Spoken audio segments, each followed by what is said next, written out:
My parents gave me up for adoption because they were still in high school when they had me. 24 years later, I found them. My mom had me when she was just 14, and I, 24M, was given up for adoption. Yeah, I know, crazy right? My parents told me about her growing up, and I still have the letter she wrote me, asking if they could give it to me when they deemed fit.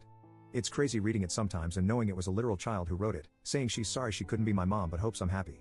She was open to having contact, but we moved for my dad's job when I was 11, and then it seemed impossible to find her.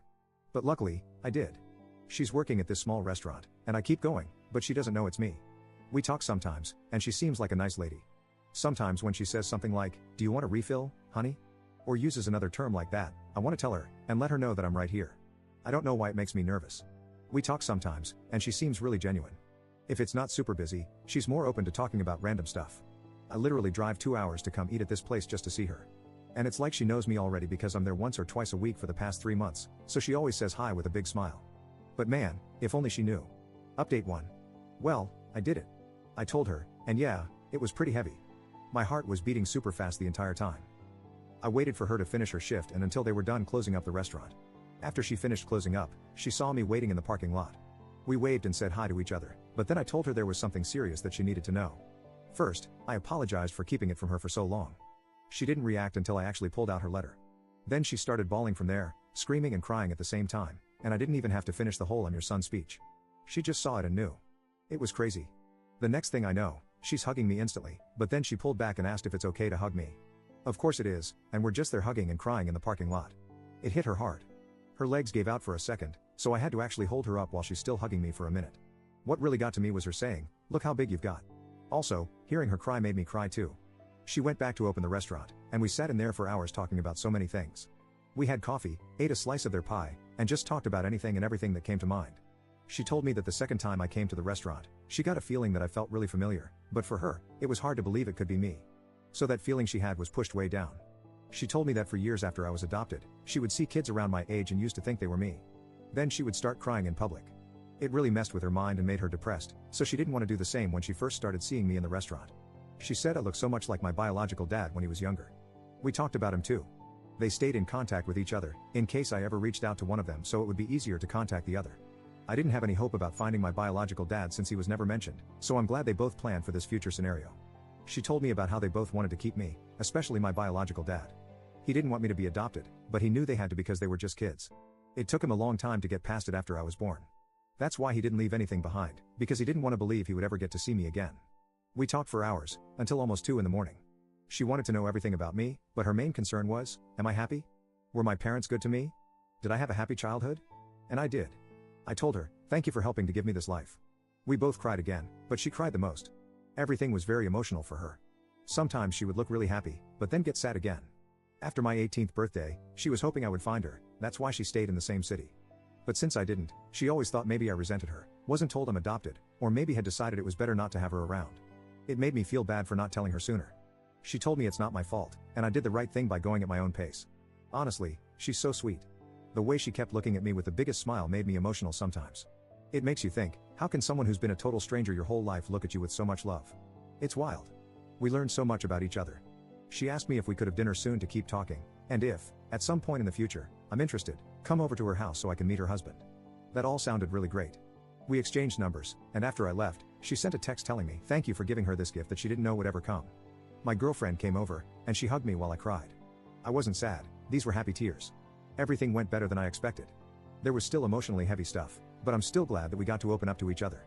Update 2. Lots of you asked to let you know how it goes meeting my biological dad, and to say it was emotional is an understatement. To be honest, this was more nerve-wracking for me because I didn't know anything about him. With my bio mom, it was different because I watched her from afar and got to know her a little before it all came out. I asked my bio mom if she could be there too just because she knows him better, so it was the two of us waiting for him at this park. He was already crying before we even got to him. This guy is strong too, so he pulled me in for the biggest bear hug, and we were both crying. He told me he wants me to know that they loved me so much, and he loves me. I lost count of how many times he'd come back in for one more hug. This definitely got to him, and he kept saying, "Thank you God," a few times while looking at my face. Hearing him tell me how much they loved me even back then meant so much to me, and not gonna lie, that had me holding him tight too. I'm sure to everyone at the park, it was weird seeing 3 crying people. My bio dad said he cried so many times just driving over here, he didn't think he had any more tears until he saw us. When we were all sitting down, it hit me that my bio mom was not kidding when she said we look alike. Obviously, he's older, but still, the similarities were crazy. He brought gifts too, which was a surprise. It was really nice. He told me I don't have to keep them if I don't want to, but he felt weird not coming with anything, and he's wanted to give this to me for a long time. One was a teddy bear holding a picture frame of him at the hospital holding me. He was 15 years old. It's still crazy to realize that. The other thing was a journal. The journal thing was stuff he said he started writing to me years after I was adopted. He was in therapy, and that helped him cope, thinking he would give them to me one day, his way of still feeling connected to me. I haven't read everything yet, but some of the pages were his thoughts and as if he was talking directly to me. How he felt when they found out she was pregnant, then the adoption, everything going on in his mind when he first got to hold me as a baby. I didn't even know he was at the hospital too. It was not what I was expecting. It really got me. I read some more of what he wrote last night that really got me crying. I'm sad to think how much this affected them emotionally for years. Also, I think it's pretty sweet he wanted to write this for me. We talked about his own life, which was pretty hard, his struggles with home life and the feelings he had about giving me up. Then he wanted to know everything about me, basically with the same questions my bio mom had. I made sure they knew they made the right decision because my life was pretty great. He looked like he wanted to cry when he knew that because that's all they hoped for, and it was something he always wondered about for years. My bio mom left a bit after we were more comfortable so we could talk more in private once it didn't feel too awkward between us. From there he told me stories about how he met my bio mom. Sometimes he'd point out stuff he noticed about me that reminds him of her or me and him having similar likes. My bio dad was really open about sharing everything. Like he really was getting ready for this meeting. He hoped it would happen and prayed every day to see me again because he had so many things he wanted to tell me. Overall, a really good first meeting. I'm glad how it went. He's open to the idea of meeting my parents. After I told them about all this because they definitely want to meet my bio parents again if I'm comfortable with that, obviously if my bio parents are too. Let's see when that happens. I don't know how it's gonna feel for me. They've met each other before I was even born, but I never had them in the same place, so that'll be interesting. Me and my parents met up yesterday to have breakfast so I could tell them everything. My mom was so happy about how it went. She actually cried too when I was telling them about both their reactions. My dad was proud because he knew how hard it was in the months after finding my bio mom and not really wanting to make contact yet. I'm really happy to have their support because it's hard not to feel guilty about wanting to know more about my bio parents. They gave me a really good life, so for a while, it felt like maybe to them I was showing that it wasn't good enough for me and I'd rather have my bio parents. But they told me many times they want me to do this for myself, and they know how much I love them. And I really do. Finding them and meeting them was hard, but it was so worth it to me. And seeing their reactions made it feel even more worth it. I still can't believe it sometimes.